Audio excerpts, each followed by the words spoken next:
इस वीडियो में classical mechanics का एक और प्रॉब्लम डिस्कस करेंगे जो कि इस टॉपिक से रिलेटेड है कि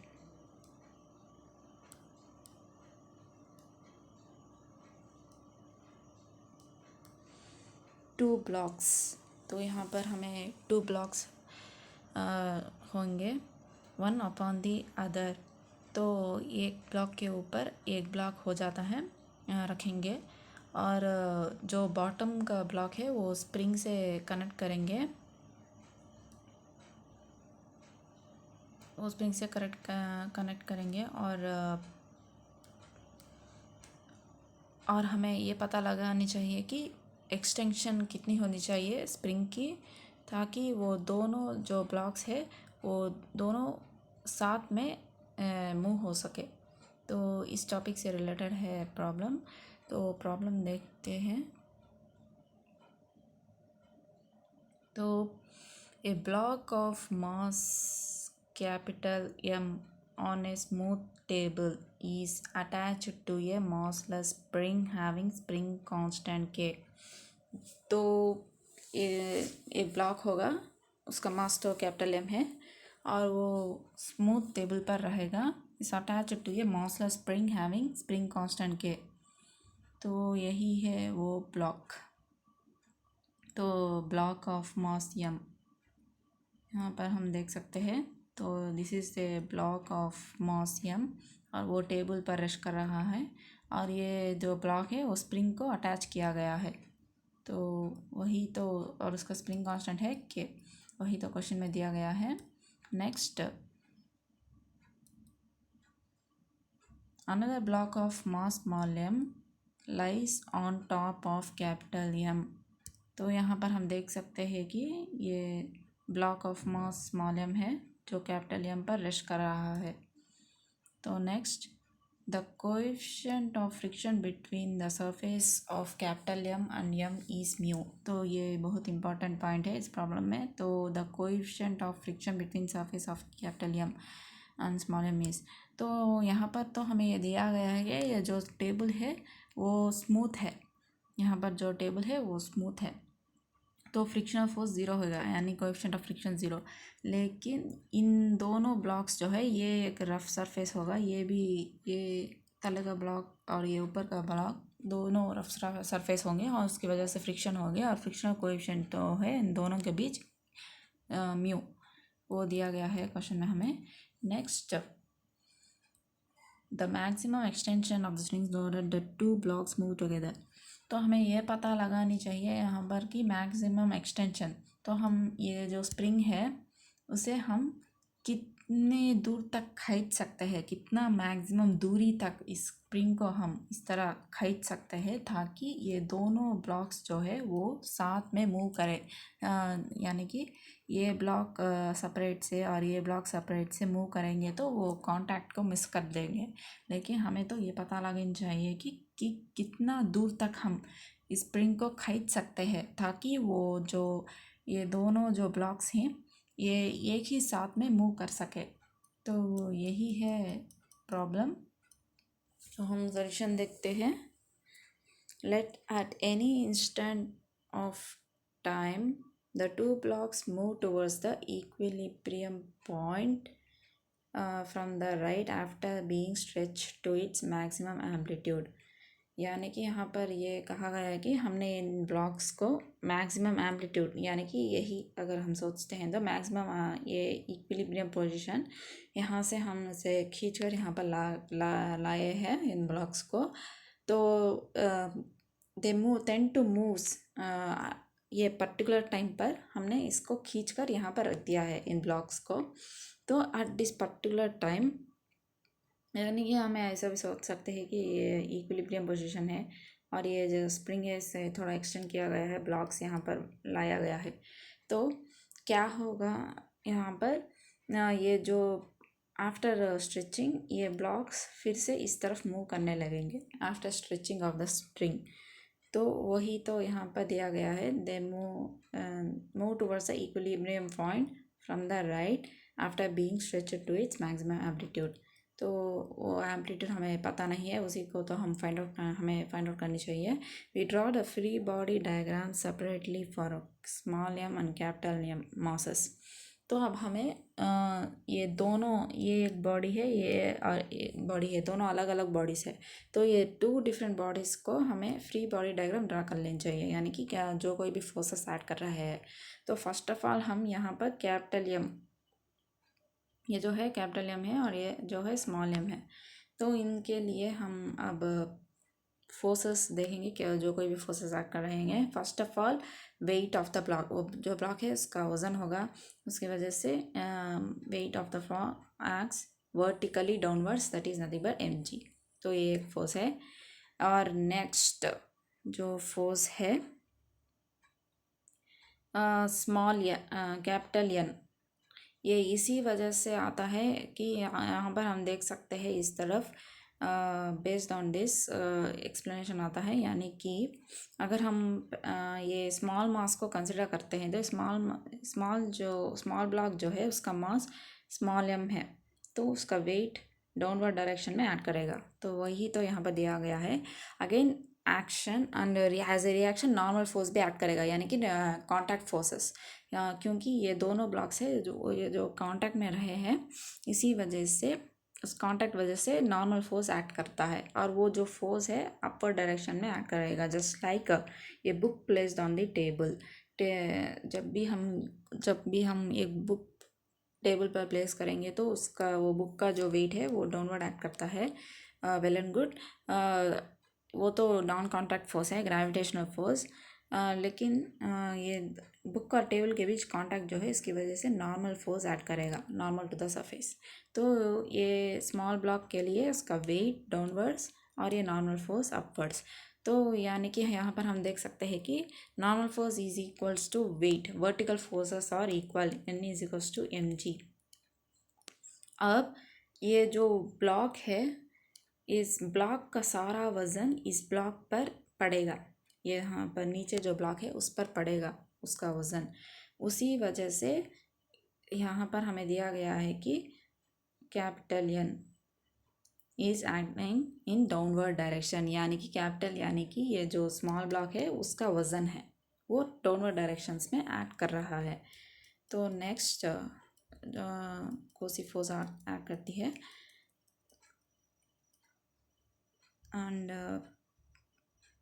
ये दोनों फोर्सेस ऐड कर रहेंगे। ये उस ब्लॉक का खुद का वेट और ऊपर जो ब्लॉक है उसका ब्लॉक का वेट की वजह से वो कैपिटल एन एक्ट हो रहा है। नेक्स्ट ये जो ब्लॉक है, ये ब्लॉक भी टेबल से कांटेक्ट पर है, उसकी वजह से कांटेक्ट फोर्स यानी कि नॉर्मल फोर्स यानी कि n dash in upper direction इस तरह एक्ट हो रहा होगा, यानी कि n डैश यहाँ पर सेपरेट से हमें दिया गया है कि n dash acts in upper direction. तो ये एक और फोर्स है। This are the vertical forces acting on the block, यानी कि वर्टिकल डायरेक्शन में जो फोर्सेस एक्ट कर रहे हैं। अब हम हॉरिजॉन्टल डायरेक्शन में कंसिडर करेंगे तो यहाँ पर हमने ये स्प्रिंग जो है उसे हमने स्ट्रेच किया है, इसके वजह से रिस्टोरिंग फोर्स डेवलप होगी और ये इस तरफ खींचेगी ये नीचे जो ब्लॉक है उसे, that is nothing but kx because of restoring force of the string. और एक और बात है कि ये जो ब्लॉक है इस रिस्टोरिंग फोर्स के वजह से ये जो ब्लॉक है ये इस तरफ चलने लगता है, यानी कि इसका डायरेक्शन ऑफ मोशन तो इस तरफ है। अब ये इस ब्लॉक और टेबल के बीच में तो फ्रिक्शन नहीं है, friction is zero between block and table, इन दोनों के बीच फ्रिक्शन ज़ीरो है, तो वो उसका मोशन को अपोज नहीं करेगा। लेकिन यहाँ पर जो स्मॉल ब्लॉक है उसका रफ सरफेस होगा, यहाँ उसके वजह से ये दोनों जो कांटेक्ट में है, यहाँ पर फ्रिक्शनल फोर्स और नॉर्मल फोर्स दोनों कांटेक्ट फोर्सेस है। Gravitational force non contact force है। फ्रिक्शनल फोर्स नॉर्मल फोर्स जब ही रहेगा जब भी दो बॉडीज़ कांटेक्ट में रहेंगे। तो हम अर्थ से कांटेक्ट नहीं रहकर आसमान में रहेंगे तो ऑब्वियसली ग्रेविटी तो ऐड करेगी ही। ऐसा नहीं है कि हम धरती पर चलेंगे तो जब भी हम अर्थ पर वॉक करेंगे तभी हम पर ग्रेविटी ऐड करेगी। हमें जहाँ कहीं भी हो, यानी कि एयर में भी हो तो भी हम पर ग्रेविटेशनल फोर्स ऐड करेगी। अगर हम बियॉन्ड अर्थ्स ग्रेविटेशनल फील्ड चल जाएंगे तो तब नहीं ऐड करेगी। In the outer space. लेकिन हम एयर में भी रहेंगे भी तो और कांटेक्ट में नहीं रहेंगे तो फोर्स एक्ट करेगी। That is nothing but non contact force, gravitational force. और ये जो फ्रिक्शनल फोर्स और नॉर्मल फोर्स, ये फ्रिक्शनल फोर्स और ये नॉर्मल फोर्सेस जो है वो कांटेक्ट फोर्सेस कहलाएंगे, क्योंकि वो जब भी एक्ट रहेंगे जब भी कोई दो बॉडीज कांटेक्ट में रहेंगे। तो वही है। तो और ये दोनों बॉडीज़ जो कांटेक्ट में है, इन दोनों बॉडीज़ भी तो कांटेक्ट में है, लेकिन फ्रिक्शन डेवलप नहीं होगी क्योंकि वो स्मूथ टेबल दिया गया है। लेकिन इन दोनों के बीच फ्रिक्शन है, कोएफिशिएंट ऑफ फ्रिक्शन म्यू है। तो ये ब्लॉक तो इस तरफ मूव करने के लिए देख रहा है, लेकिन फ्रिक्शनल फोर्स की वजह से वो अपोज करेगा उसके मोशन का, तो इस डायरेक्शन में एक्ट करेगी। तो इसी वजह से हमें यहाँ पर दिया गया है कि kx इस डायरेक्शन में, और ये जो फ्रिक्शनल फोर्स है यहाँ पर दिया गया है, ना कि यहाँ पर। अगर यहाँ पर देता तो वो उसका मतलब तो यही होता है कि कैपिटल एम मास के बीच और टेबल के बीच फ्रिक्शनल फोर्स डेवलप हो गई है। लेकिन यह तो यहाँ पर टॉप पर ऐड कर रहा है, तो यही है। और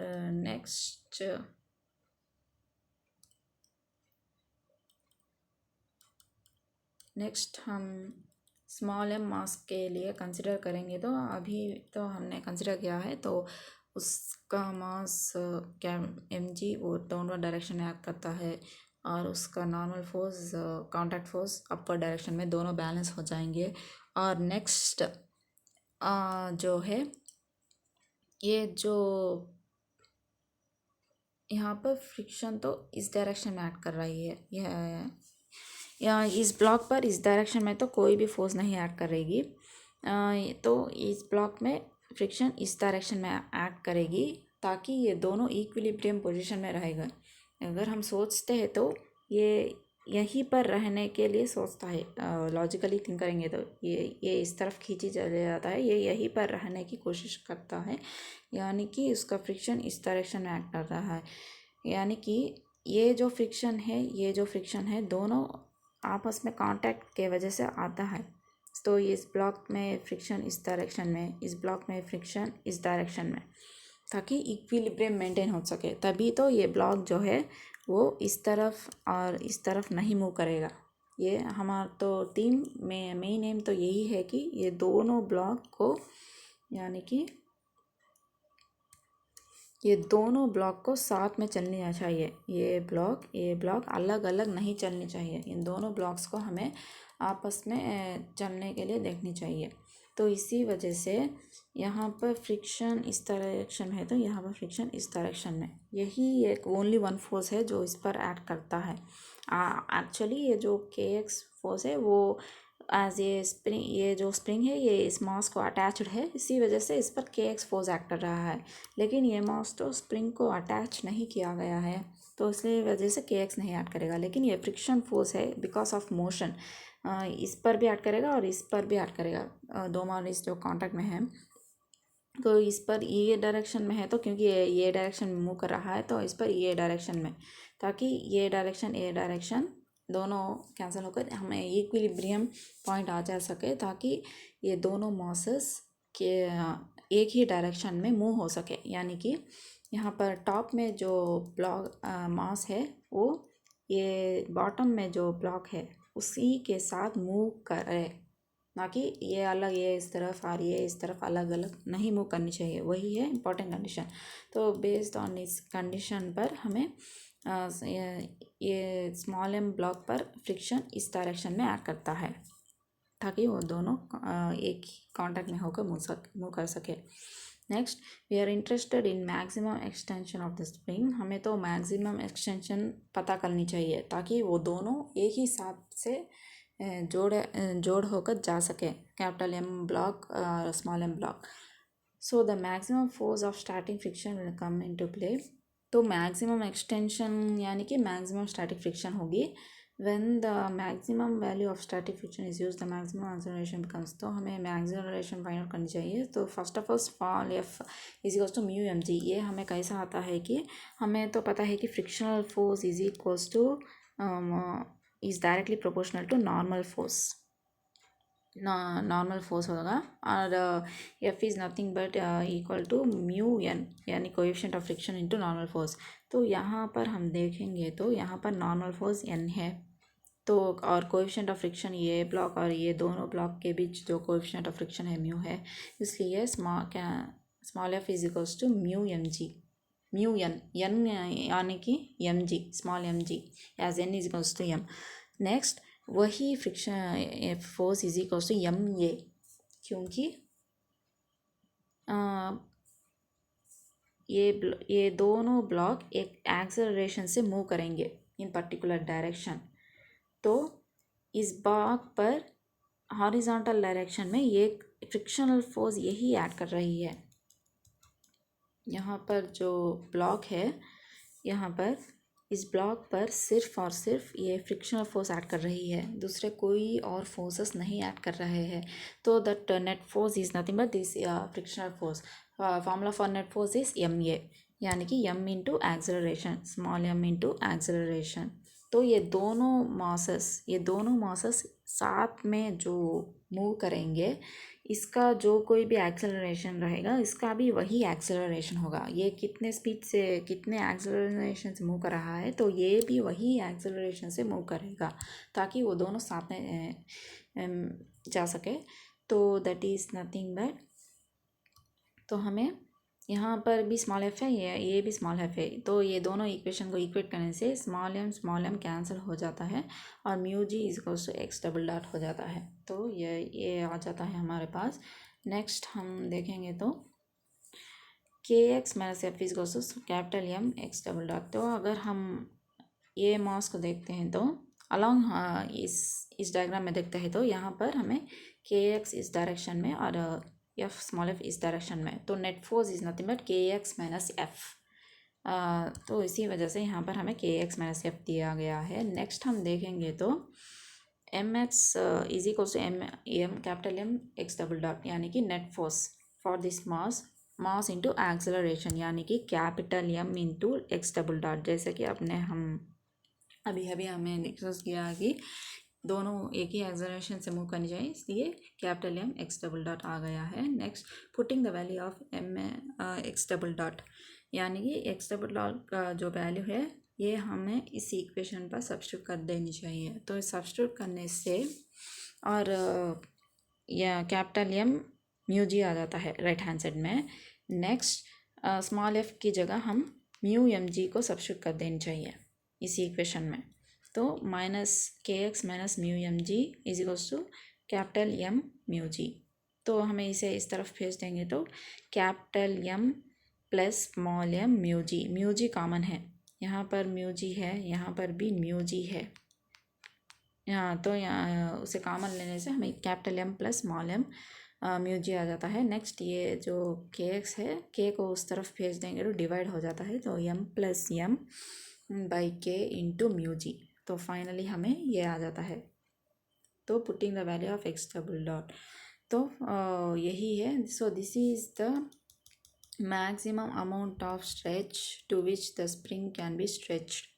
तो हमें तो यही तो फाइंड आउट करनी चाहिए कि तो मैक्सिमम कितना दूरी तक हम खींच सकते हैं वो स्प्रिंग, तो वही है ये value can be so that to blocks move together, ताकि ये दोनों ब्लॉक्स एक ही साथ में मूव कर सके। तो यही है वो value. Any amount of stretch greater than this will make the two blocks move with different accelerations। तो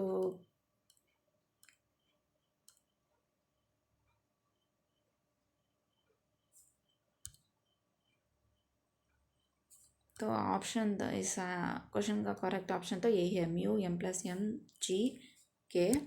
और नीचे थोड़ा एक्सप्लेनेशन दिया गया है। तो any amount of stretch greater than this will make the two blocks move with different acceleration.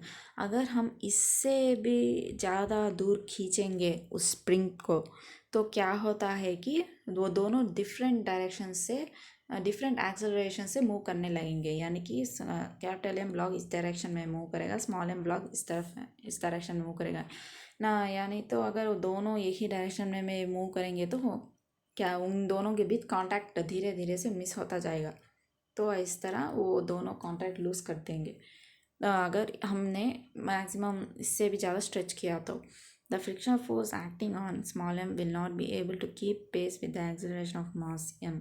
तो यहाँ पर तो क्लियर से दिया गया है frictional force acting on m keep pace with acceleration, क्योंकि यहाँ तो हमें दिया गया है कि frictional force is equals to small m into acceleration. ये इसी एक्सेलरेशन से तो ये पहला ब्लॉक मूव करेगा, तो वही तो यहाँ पर दिया गया है। तो इसका एक्सेलरेशन एक पर्टिकुलर लिमिट में होनी चाहिए। अगर वो एग्जिट करेगा तो ये फ्रिक्शनल फोर्स जो कुछ भी उन दोनों ब्लॉक्स पर हो सकता है वो उसे कंट्रोल नहीं करेगा और उसी की वजह से वो कांटेक्ट मिस कर देंगे। तो यहाँ पर ये दोनों ब्लॉक इसी वजह से कांटेक्ट में है क्योंकि उन दोनों के बीच फ्रिक्शनल है फोर्स है। अगर वो फ्रिक्शनल फोर्स ज़ीरो होता तो ये दोनों कंपलसरी कांटेक्ट को मिस कर देंगे। तो यहाँ पर उन दोनों ब्लॉक्स का एक्सेलरेशन और मैक्सिमम और हमें से कितना दूर तक खींच सकता है उस स्ट्रिंग को वो तो यही डिसाइड करेगा frictional force between those two blocks. तो वो ब्लॉक इस तरह के मटेरियल से बना हुआ है और ये ब्लॉक किस तरह की मटेरियल से, उन दोनों के बीच फ्रिक्शन कोएफिशिएंट ऑफ फ्रिक्शन तो वही डिसाइड करेगा ताकि वो कांटेक्ट में रहेंगे या ना रहेंगे। अगर वो एक्सेलरेशन ये फ्रिक्शनल फोर्स के लिमिट को एक्सीड करेगा तो कंपलसरी वो कांटेक्ट को मिस कर देंगे और दोनों अलग अलग डायरेक्शन में अलग अलग होकर मूव करेंगे, ट्रैवल करेंगे। तो यही है ये प्रॉब्लम का सॉल्यूशन। तो थैंक यू।